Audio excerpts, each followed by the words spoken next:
So good morning and welcome to the hidden costs and factors in calculating robotics return on investment.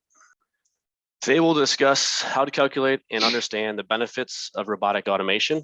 We also discuss the benefits of standard robotic solutions, and also custom robotic solutions. So the agenda of this presentation will kind of go through 6 different steps of robotic automation. So when calculating the potential ROI for robotic cell, it may seem pretty straightforward compared to the cost of a human operator's hourly wage. However, there are many hidden factors to consider when determining a true ROI. Some of the examples are lower cycle times, increased output, lower labor rates, cost often outweighs the wages itself. There's even some intangible benefits of robotics, better quality, and potentially an ROI of less than 2 years. So over the next decade, baby boomers are at the stage that will leave nearly 3 million jobs open by the time that they retire. More than 1,000 or 10,000 workers per day are estimated to turn 65. There are also 72 million baby boomers that are about 11 million of them that are starting to retire every day, and every day from here on out for the next decade.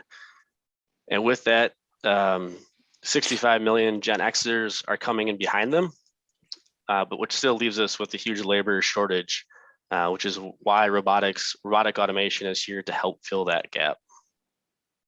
What if I had said you might rely on Gen X or millennials? The millennial generation is truly a generation of work smarter, not harder. Embrace technology, let it work for you, with you. But how do you attract millennials to your workforce? That is going to be through technology, using technology to help alleviate some of the downfalls of the manufacturing process, reduce that mundane, dirty tasks that keep people from wanting to do that task. But really getting a generation of millennials to the workforce to want to run a robotic system is really going to help grow the company in the future. So we'll go into a little bit more specifics about robotics and how it can help utilize and fulfill the increased productivity on your workforce. So this is a great case study here. So the customer was achieving huge production gains by using robotics. Efficiency gains dramatically reduce the part cost per piece, as well as opening additional time per shift, taking on additional work. We all know lead time is sometimes very important, more important than the part cost itself. Having the additional shift or 2 shifts with robotics helps reduce your lead times, which ultimately helps win more business. We often see manufacturers run the tricky or challenging jobs on first shift, and then switch over and run robotics on second and third. On the easier, less complex, less challenging jobs, which helps keep your spindles or your machines up and running. Spindle utilization is key for any return on investment. A lot of companies have machine tools or press brakes, welders that are maybe on one shift, maybe a split shift, maybe a second shift.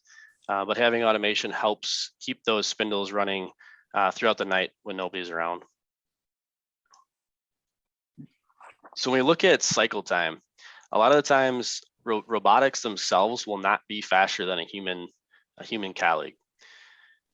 But over the course of 8 hours, there's no breaks, there's no lunch, there's no smoke breaks. So you'll see here, a human operator working an 8-hour shift is going to have more than likely at least a break in the morning, break at lunch, and a break in the afternoon.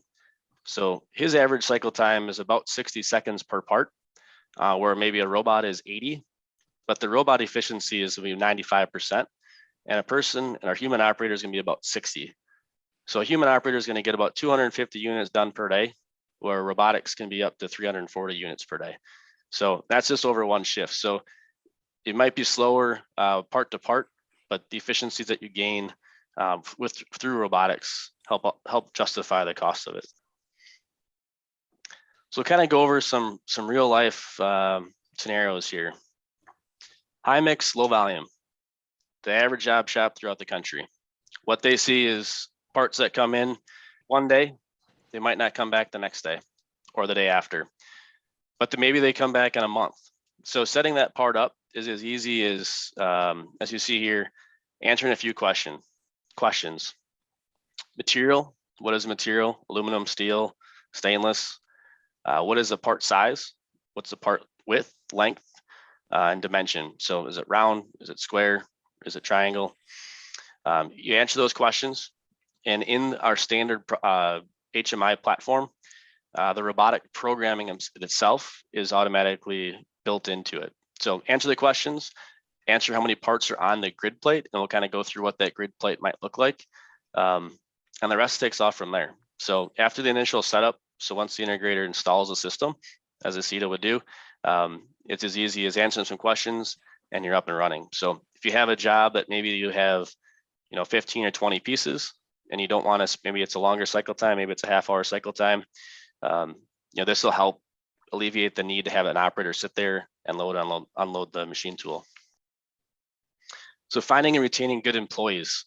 What this system does is it goes between two machines or up to two machines.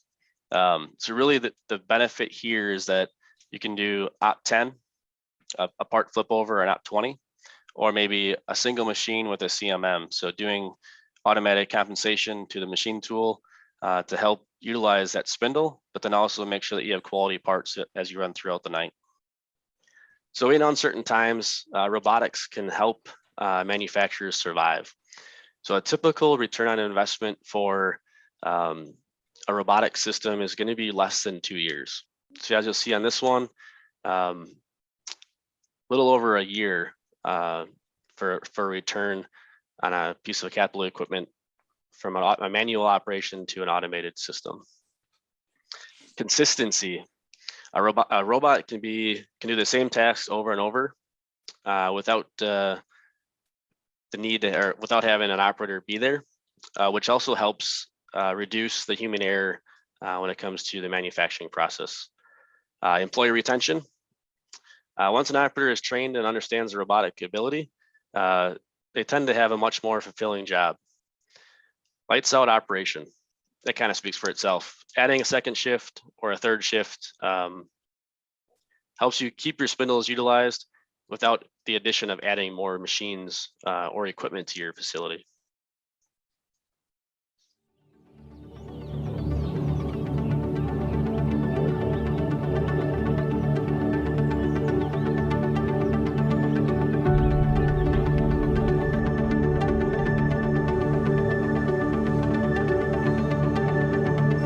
Our company specializes in loader attachments. We also do livestock buildings, but the loader attachments is our primary equipment that we sell nationwide. And what differentiates us is that we go that extra mile to build a quality product that is not here for just today and tomorrow, but for the long run.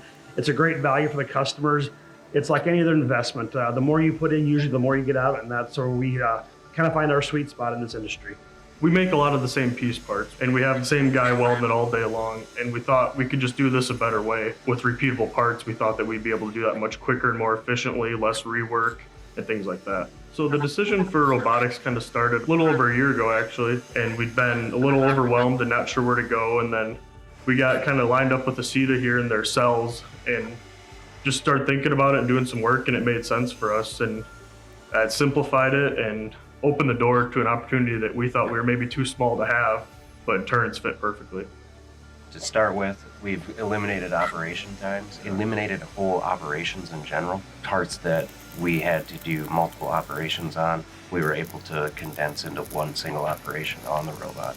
Saved us 30 to 20% of the time manufacturing that single part. We got into robotics to not eliminate jobs, eliminate welders, but more or less to train them to be better welders, to relieve fatigue on them, as well as relieve any holdups within the manufacturing process itself. In our experience, what's really worth your time and money is the training. but the training on our cell down at Aceta was the biggest thing. We trained on our parts, on the cell that actually showed up at MDS, and it just brought our guys up here prepared, comfortable, and confident to run the robot.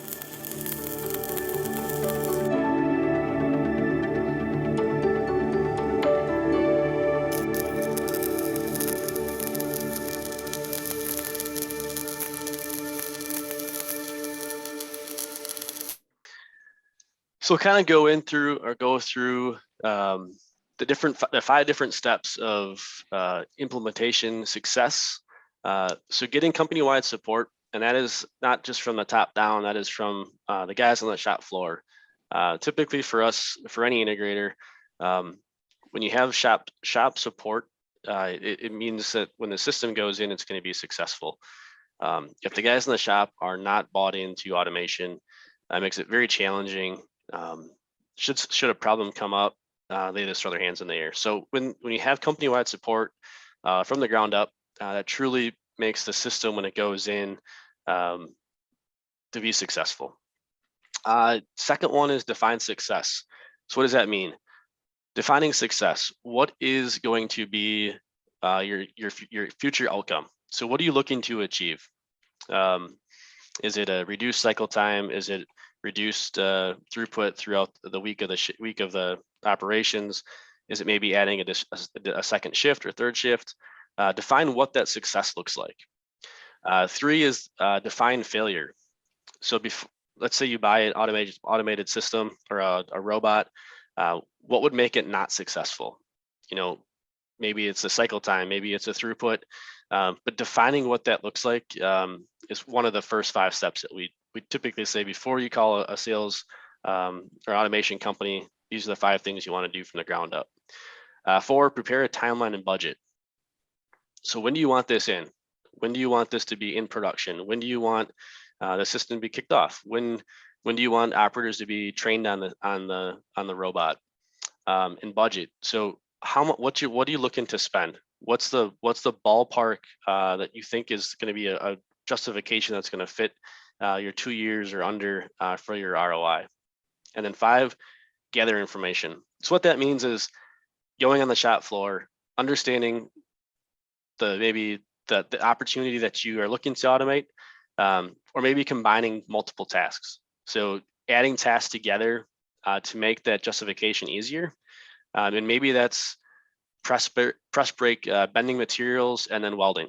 Adding those together to say, all right, I'm going to automate that process versus I'm just going to automate just welding, or maybe just the press brake tending.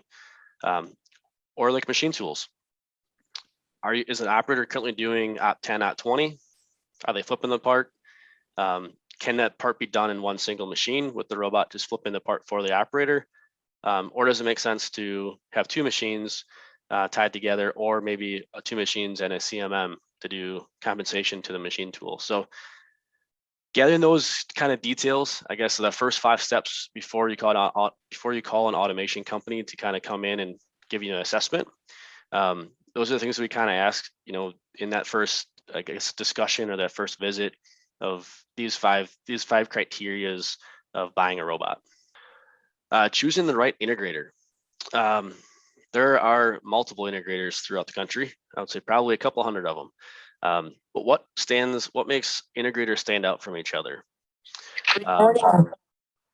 One of the things is experience in the application that you're looking to automate, whether that's machine tool tending, welding, press brake tending, assembly, deburring, maybe a foundry application. What integrators have the right experience in those fields? And then support.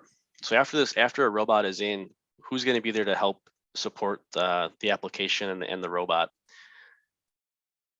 And the last one, are they a certified integrator? We'll kind of get into that in a little bit here. We'll kind of go through who is Aceta. Aceta is about 115 employees throughout the U.S. We have 2 offices, one in Council Bluffs, Iowa, and one in Waukesha, Wisconsin. We've been in business for 40 years and have installed over 5,000 robots since 1983. We do a combination of fabrication, machine tending, palletizing, collaborative robot integration. We'll kind of go through some of those collaborative applications here in a couple slides. The ACETA timeline. So everything started back in 1983. Marlo and John Berg, father and son, started Automated Concepts Incorporated. They moved to Council Bluffs, Iowa in 1992. They had over 1,800 systems installed in 2003. And in 2004 or 2008, there was a new era. That's when Automated Concepts Incorporated and Ellison Technologies Automation came together. And in 2014 is when the name was changed to ACETA. 2018 marked our 35 years as a robotic integrator through FANUC. And in 2019, we started our FAST platform for standard products. We'll kind of go into that here in a little bit. So in 2020, we have over 5,000 robots installed across the country. Standard robotic systems versus custom solutions. Standard products really came to our forefront in 2019 as a way to lower the initial install cost for customers. A lot of times we would go look at an application, we would hear it's too expensive, it's too hard to justify, it's too hard to program, and it's not portable. So we went to work on developing standard products that helped eliminate the need to have high volume, so that the low volume, high mix is really where that standard products really starts at. Standard products for us start around $62,000 for a collaborative robot, and it kind of goes up from there.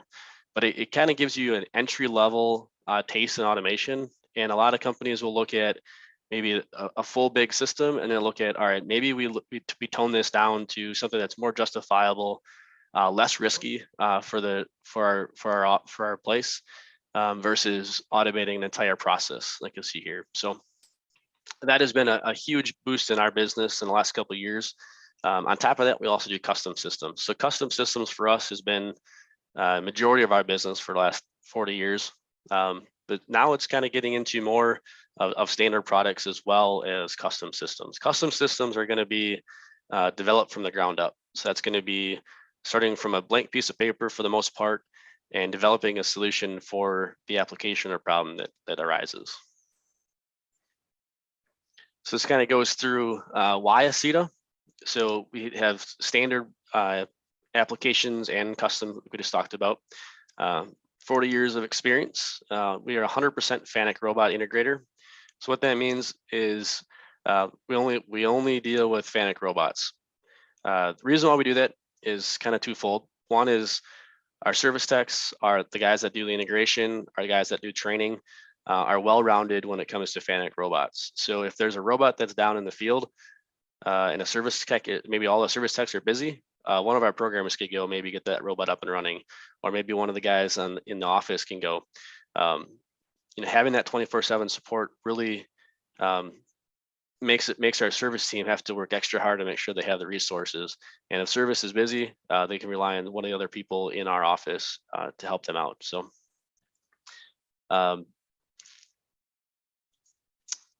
one of the other benefits of being a servicing integrator is the ability to perform warranty work for robots, for any FANUC robot that's in the field, regardless of who did the installation.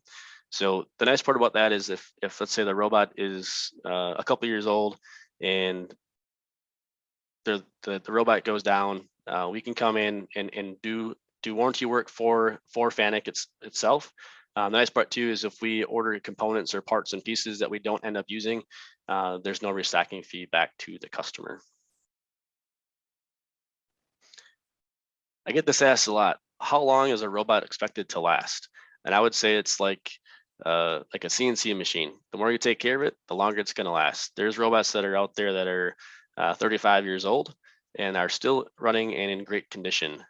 We do recommend a 24/7 or a yearly PM. Just kind of go through the health and assessment of the robot. But at the end of the day, that robot's going to outlast probably most of the stuff that's in your shop today. Robotic automation is here to stay, and getting comfortable with working robotics is what an integrator is here for. So lean on a certified integrator, help point you in the right direction.